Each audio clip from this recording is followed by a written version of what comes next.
This episode of Life Noggin was brought to you by Audible.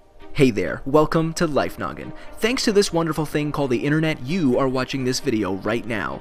But how did the internet get to where it is today? There is so much internet history that we couldn't possibly get to everything in this short of a video, so we're definitely gonna have to make a second one. Anyway, let's get started. The internet actually got its start over 50 years ago, and computers back then filled up entire rooms. Scientists and researchers used it for years to communicate during the Cold War. It was useful because if one computer went down, the others wouldn't follow. In 1962, a scientist named J.C.R. Licklider proposed the idea of a network of computers that could talk to one another. In 1969, the first ever message was sent from one computer to another over the ARPANET, the government's computer network at the time. ARPANET stands for Advanced Research Projects Agency. One was located in a research lab in UCLA and the other at Stanford. All the message said was log in, and it didn't fail to crash the network. Stanford only received the first 2 letters of the message, but hey, you gotta start somewhere. By the end of the year, only 4 computers were connected to this network. In 1971, the University of Hawaii's Aloha Net was added, followed by various networks in London and Norway 2 years later. Also happening in 1971, Ray Tomlinson was developing the first system to send mail back and forth between the users of ARPANET. This would eventually be called electronic mail, or email for short. The @ symbol was used to tell a person's name and the host name apart. With all of the networks floating around, there needed to be a way for all of the computers on them to communicate with other networks. This is where computer scientist named Vinton Cerf comes in. He invented a way to introduce computers across the globe to each other in a virtual space. This invention was called Transmission Control Protocol, or TCP, which was followed by Internet Protocol, or IP. In the 80s, scientists used Cerf's protocol to send data back and forth, but the 90s is where it really all began. In 1991, a computer programmer named Tim Berners-Lee invented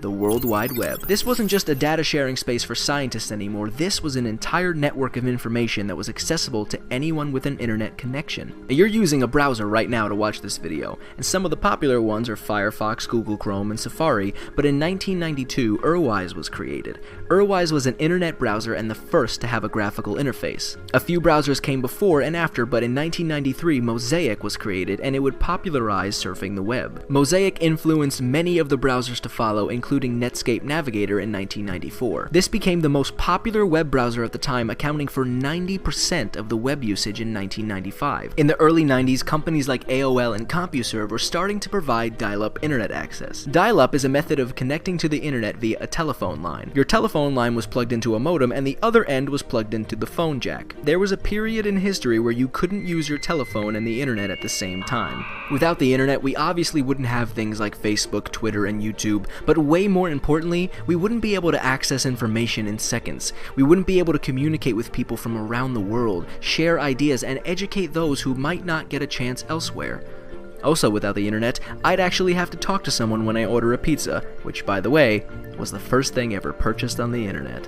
How would your life be different without the internet? Let us know in the comment section below. This episode of Life Noggin is brought to you by Audible. Go to audible.com/lifenoggin to get a 30-day free trial and 1 free audiobook download of your choice. If you want to learn even more about the internet, we recommend this amazing book, Tubes, A Journey to the Center of the Internet. Make sure you come back every Monday for a brand new video. And if you want even more Life Noggin, check out these other episodes and follow us on Facebook and Twitter. Links are below. I'm Blocko. This has been Life Noggin. Don't forget to keep on thinking.